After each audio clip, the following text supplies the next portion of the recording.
Seguimos avanzando en el Buenos Días Región, como siempre a esta hora de la mañana, conversando la noticia, porque esa es la tónica, esa es el sello de nuestro medio de comunicación, ¿cierto? Después de la noticia, el análisis. Y nos encontramos a esta hora de la mañana con Alfredo Fonseca, quien es candidato constituyente justamente para las próximas elecciones de abril. ¿Cómo está, Alfredo? Muy buenos días. Muy bien, Soledad, qué gusto saludarte. O sea, la verdad que esta casa radial ya la conozco, pero tú eres del elenco permanente, yo soy part-time nomás, de repente por ahí, ¿no? Sí, pero ya de la casa, de todas maneras. Sí.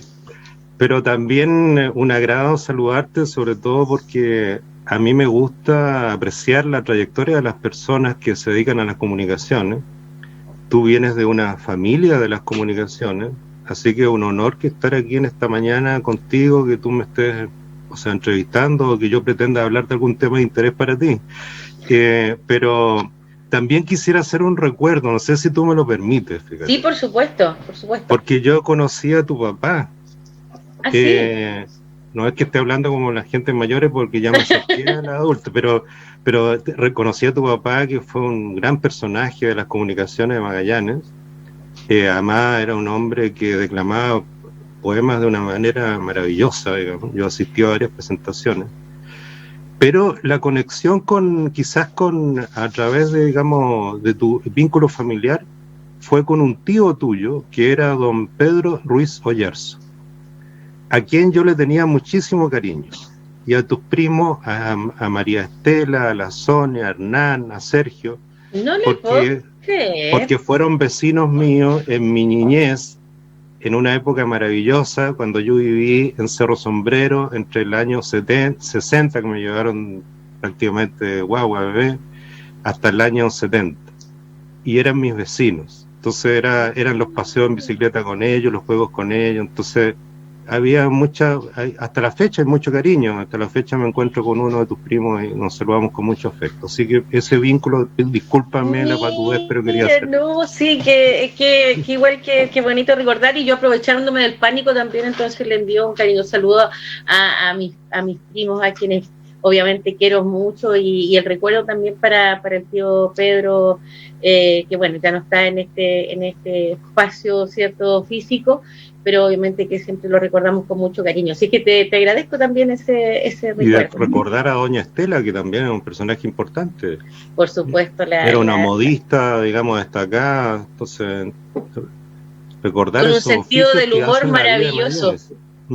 La tía Estela con un sentido del humor maravilloso, y por supuesto también la recordamos con mucho cariño a ella y a toda la familia. Gracias, Alfredo, por este recuerdo. No sabía que habían sido vecinos en esa época, que ellos también recuerdan con mucho digamos, cariño, digamos, esa época de vivía en Cerro Sombrero, porque además tiene que ver como además era la vida antes en Magallanes. Fíjate que el otro día lo conversamos un poco, saliéndonos absolutamente del tema que íbamos a conversar, pero lo conversamos con una persona de Puerto William, que bueno, ellos todavía mantienen cierto algo de este sello en términos de, por ejemplo, de la seguridad o de la convivencia entre las personas, que en las ciudades más grandes se ha ido perdiendo. No sé, por ejemplo, esto de dejar la llave en la puerta, por el lado de afuera, la bicicleta fuera del patio, botar la reja, en fin, todas esas cosas que lamentablemente en los espacios más grandes se han ido perdiendo, pero que en estas comunas más pequeñas se siguen viviendo todavía un poco. Bueno, pero tú tocaste el tema de la bicicleta. Te voy a contar una anécdota, aprovechándolo un poco, pero un breve segundo. La costumbre nuestra era ir, obviamente en primavera, no en invierno que había escarcha, al colegio en bicicleta, cuando yo vivía en Cerro Sombrero. Normalmente todos los niños andábamos en bicicleta. Y cuando yo llegué me trasladaron a mis padres a Punta Arenas y me matriculan en el Liceo San José. Entonces yo encontraba lo más normal del mundo irme en bicicleta al colegio. Entonces llego en bicicleta al colegio, estaciono mi bicicleta y la dejo en la entradita ahí del colegio, ¿no? Bueno, gran sorpresa, cuando salgo mi bicicleta no estaba. Entonces ya en ese tiempo ya había cierto atisbo de gente que se quería quedar por lo ajeno. Entonces ahí comprendí que estaba viviendo en una ciudad más grande, donde esas cosas no se podían hacer, entonces un poco apuntando a lo que tú estás hablando ahora. Justamente. Bueno, vamos a lo que nos convoca y que tiene que ver, ¿cierto?, Vamos al tema, dices tú. Con esta nueva, digamos, este nuevo desafío, y que dice relación con poder ser parte de este momento histórico de nuestro país, que tiene que ver con escribir una nueva constitución y del que tú pretendes ser parte. Sí, bueno, mira, yo creo que uno tiene que hablar en estos temas con mucha humildad y sin ninguna pretensión. La verdad de las cosas es que a mí siempre me ha interesado la vida pública, tanto desde lo privado como desde lo público. Hago la diferencia porque también hay entidades privadas que se dedican a lo público. Yo participé desde muy joven, y varios años de mi vida, casi 8 o 10 años, en una ONG que trató o hizo cosas bastante relevantes aquí en la región de Magallanes, en temas de la microempresa, en temas de medio ambiente, del desarrollo comunitario, del fortalecimiento de ciertas organizaciones, y fundamentalmente con de la recuperación de la democracia, que era un hito que nos marcó a una generación, fundamentalmente la generación que estábamos en tránsito desde una vida de un régimen autoritario a un régimen democrático a fines de la década de los 80, principios de los 90. Entonces, el tema de lo público siempre ha estado en mi interés. Ahora, ¿a qué nos enfrentamos? Nos enfrentamos a nada menos que a escribir la historia de los próximos 40 o 50 años de nuestra República, de Chile, de Magallanes. Pero fundamentalmente nos encauzamos a darle una cierta sostenibilidad a nuestro régimen democrático. Nuestro régimen democrático está como puesto en la lupa, porque hay muchas personas que piensan que el régimen democrático y el Estado no les trajo el bienestar que ellos esperaban, la protección que ellos esperaban, o se sienten ajenos a la mano del Estado o ajenos a la mano de la democracia. Entonces aquí hay un tema que significa, aparte de construir la historia de los próximos 40 o 50 años, que puede sonar muy poético, muy interesante, pero hay un tema fundamental que es darle sostenibilidad al sistema democrático. Y aquí no se trata de hacer una constitución de izquierda, una constitución de derecha, una constitución feminista, una constitución ecológica, o una constitución, digamos, que se enfoque en los problemas, diría, los problemas que hoy día están en la palestra pública, sino que una constitución que represente a todos los chilenos, una constitución que represente a la nación chilena. Yo pienso que tenemos diferencias, y esa diferencia hay que aquilatarlas, hay que armonizarlas y hay que integrarlas en una carta fundamental que sea la expresión de todos, que sea lo que yo escribí un artículo hace poco, que sea el alma colectiva de Chile, el alma colectiva de nuestro pueblo, que sea la casa de todos, donde nadie se sienta al margen. Por eso que mi lema dentro de esta aventura, digamos, responsable, es justamente contribuir a crear la casa de todos, una constitución donde todos se sientan representados. Porque la actual constitución no representa a todos, y la actual constitución cumplió un ciclo. Hay algunos que pensamos que la constitución que nos rige actualmente es ilegítima, o sea, pero eso es discutible. Habrá otros que pensarán que es legítima, pero cumplió un ciclo, y ninguna constitución en el mundo tiene que ser pétrea, tiene que estar ausente de lo que está pasando en su entorno. Y obviamente la constitución hoy día, como dicen algunas personas, no da el ancho para representar el entorno o lo que está demandando la ciudadanía en su conjunto. Y además, muy importante, porque tenemos que tener un pacto social, y ese pacto social tiene que ser una carta fundamental que nos represente a todos, de tal forma que podamos desarrollar este país como queremos, podamos desarrollar iniciativa privada, podamos desarrollar, digamos, todas las políticas públicas que necesita este país y podamos desarrollar la creatividad artística, podamos desarrollar todas las expresiones deportivas y fundamentalmente el reconocimiento a que no somos una única nación, que también hay más naciones en este país, porque muchas veces le hemos dado, yo diría, la espalda o hemos tenido un reconocimiento o un no reconocimiento a nuestros pueblos originarios, y ahí tenemos un pecado fundamental muy grande. Ahora bien, ¿cómo sientes tú, visualizas cómo se está dando este proceso, considerando que una amplia mayoría de las personas que se fueron a expresar a través de su voto en las elecciones en relación a realizar justamente, por una parte, realizar este proceso y por otra parte, la manera de realizarlo, que tiene que ver con una convención constitucional? Es decir, digamos, la gente no optó por una convención mixta. Sí. Sin embargo, digamos, estamos viendo que el proceso de alguna manera pareciera que pudiera finalmente convertirse en una convención mixta. Así es como se están dando las cosas. ¿Cómo lo ves tú? Mira, a ver, toca un tema muy interesante. Yo creo que la ciudadanía fue tajante.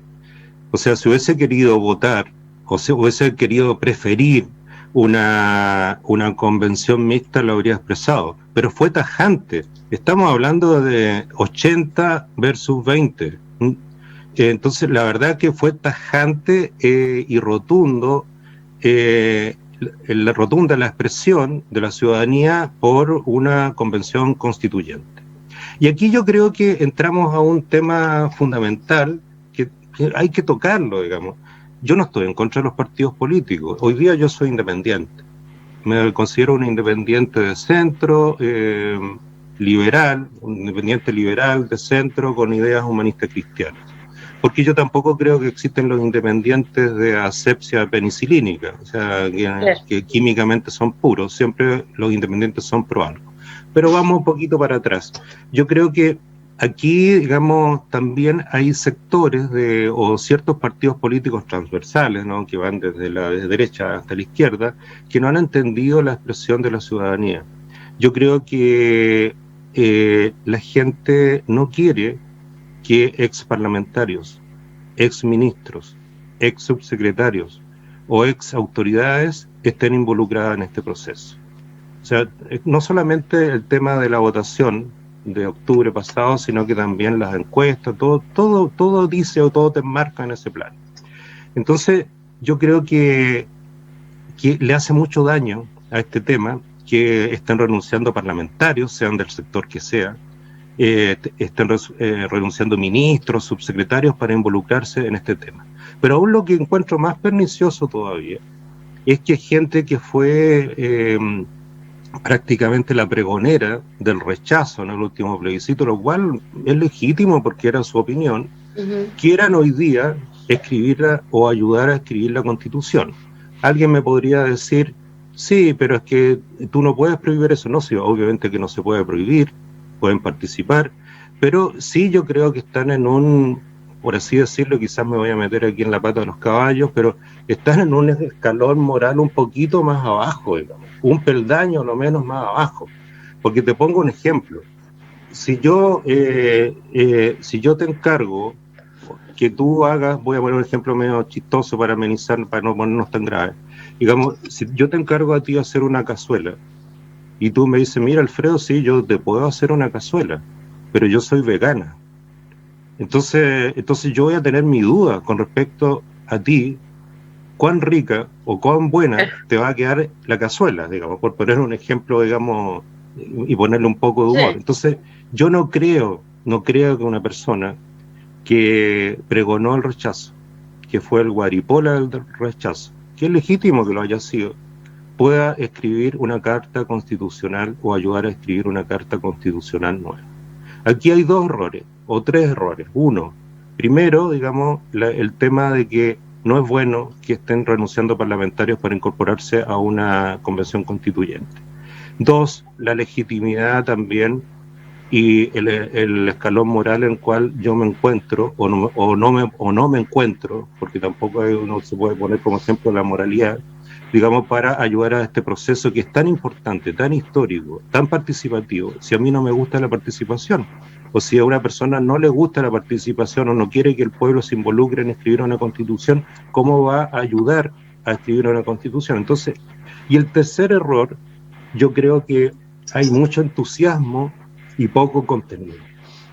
Entonces yo creo que hay que ponerle bastante más ganas de hacer o elaborar contenidos para la Constitución.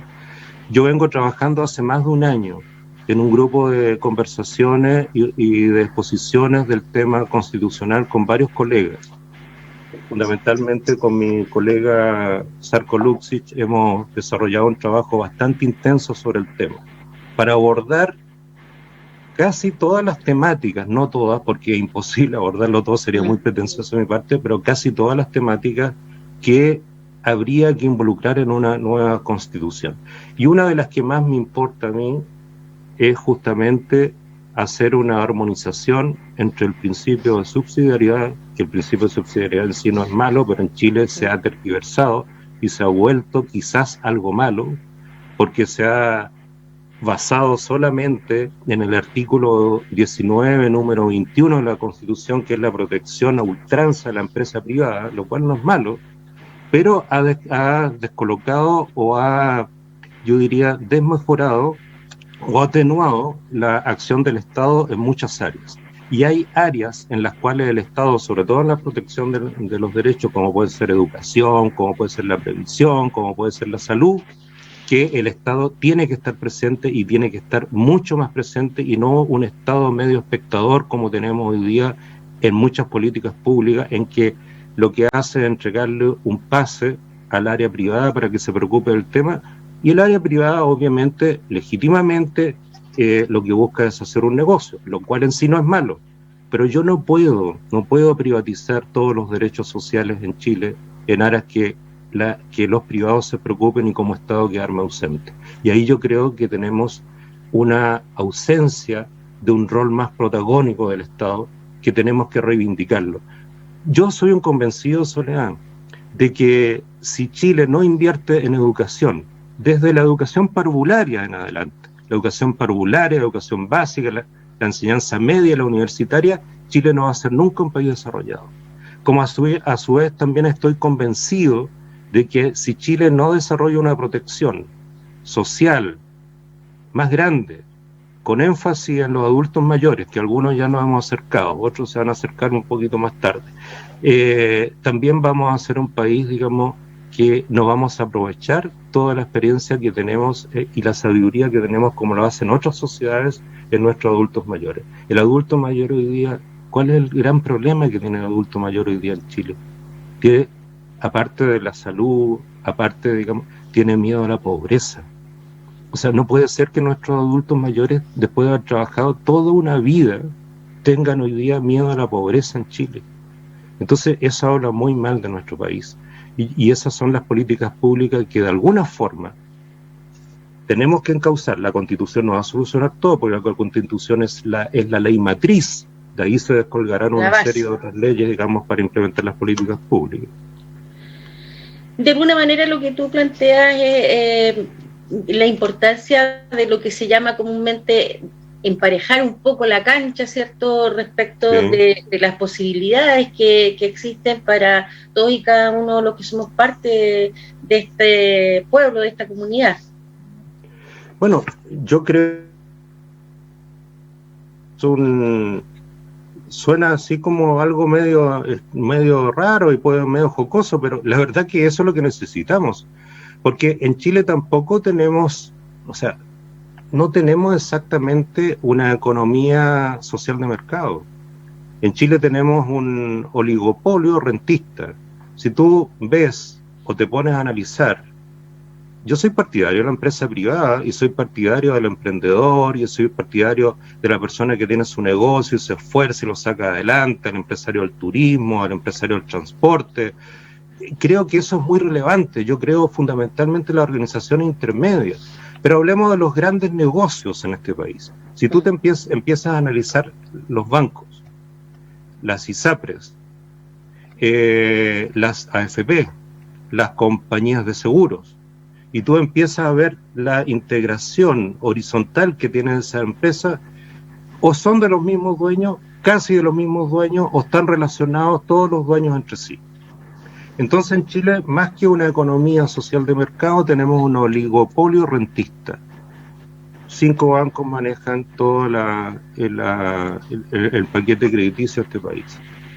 5 AFP manejan todo lo que tiene 5 o 6, creo que eso es el tema de la previsión privada, con todo lo discutido que ha sido, porque yo creo que es un sistema que ha sido muy interesante para procurar recursos al sistema financiero chileno, pero no ha sido tan eficiente en pagar pensiones. La tasa de recambio que se prometió del 80%, vale decir lo que tú ganabas en tu vida activa cuando trabajabas versus lo que vas a ganar cuando estés jubilado, es del 40%, el 30%. Claro, no tiene relación. Una persona que le baja a ese nivel los ingresos, ¿cómo vive? Y ahí volvemos a lo anterior, que es el miedo a la pobreza de los adultos mayores. Entonces, también, y tenemos también otros temas que dicen relación con la educación. Yo no encuentro malo que existan universidades privadas, pero las universidades privadas tienen que también corresponder a un estándar, a una exigencia, y a no vender ilusiones a los jóvenes de Chile ni a sus padres, que hacen un gran esfuerzo por financiarles sus carreras. Entonces yo creo que tenemos que tener una mayor responsabilidad social. Sí, mira, yo tengo una hija que vive en Holanda. Mi hija está estudiando allá y me cuenta cómo funcionan las cosas. Además es un país que yo he visitado muchas veces. Pero tenemos que propender a ciertos ideales de países donde tú no tengas miedo a enfermarte. Porque si te enfermas a lo mejor vas a perder tu casa. No tengas miedo, digamos, porque se me está acercando la edad que tengo que enviar a mis hijos a la universidad. No tengas miedo el día que te jubiles si te enfermas, porque a lo mejor vas a quedar totalmente desprotegido, no te va a alcanzar para financiarte. Entonces hay ciertas cosas, así como Chile se ha desarrollado en muchas otras áreas, se ha desarrollado, digamos, ha superado la pobreza en un nivel interesante, digamos, pero esto a nivel macro, cuando tú empiezas a analizar las cifras. Pero cuando me dicen a mí que Chile es un país que tiene una renta per cápita de X cantidad de dinero, digamos, muy superior al resto de otros países de Latinoamérica, la verdad que es un mensaje, yo trato de evitarlo, y por eso no digo las cifras, porque la gente no le dice nada. A la gente no le dice absolutamente nada. Entonces tenemos que ayudar a construir un país más armónico, de diferentes visiones, con diferentes perspectivas, pero donde todos se sientan parte de este país, y no algunos algunos protagonistas y otros meros espectadores. Bueno, ahí están algunas de las inquietudes, de los planteamientos, ¿cierto?, que tiene Alfredo Fonseca para justamente trabajar y ser un aporte en esta construcción de la nueva constitución de nuestro país. Sí, y tenemos un desafío, estimada Soledad, muy grande con respecto también a Magallanes. En Magallanes tenemos la tarea de la descentralización. O sea, hay un tema cultural. Siempre se está esperando que la solución venga de Santiago. O sea, la descentralización también significa un cambio cultural en nosotros mismos. Pero obviamente que la descentralización también significa temas jurídicos, institucionales, y habrá que exigir o tratar de proponer en la Constitución que no solo nuestra descentralización sea una descentralización de carácter administrativo. Tenemos que incorporar conceptos como descentralización, desconcentración, deslocalización, pero hablar en serio para darle posibilidades a nuestra región. Y también que nuestra región tenga, digamos, esferas de poder que sean autónomas. No estoy proponiendo la autonomía de la región, pero sí esferas de poder que sean autónomas, donde podamos decidir sobre nuestro propio destino y no tengamos que estar pidiéndole permiso a un ministro o a un presidente de turno. Y el tema, quizás, para terminar, Soledad, para no quitarte tanto tiempo, hay un tema que tenemos que poner sobre la mesa. ¿Qué queremos en Chile? ¿Queremos un sistema presidencial, un sistema semipresidencial, un sistema parlamentario? Yo me quedaría con un sistema semipresidencial, pero no con el actual sistema, donde tenemos un régimen político, donde el presidente parece un monarca, donde si no lo autoriza el presidente no se puede hacer nada en este país. Todas las iniciativas de ley, casi todas, o la gran mayoría, el 90%, tienen que provenir, sobre todo cuando se implica el gasto de recursos públicos, provienen del presidente de la República. Eso sí contribuye a un cierto equilibrio, pero tiene que haber un presidencialismo más atenuado. Y yo preferiría que en los próximos 40 años o 50 años este país tuviésemos un régimen semipresidencial. Interesante, muy interesante lo que planteas, Alfredo. Se nos acabó el tiempo rápidamente, así que bueno, agradecerte el tiempo, agradecerte el recuerdo de la familia, por supuesto, y que tengas un buen día, una excelente jornada. Que fue lo más importante de todo. Que estés muy bien. Listo, un gran abrazo. Vamos a una pausa. Sí. Volvemos ya en un instante. Chao. Chao. Chao.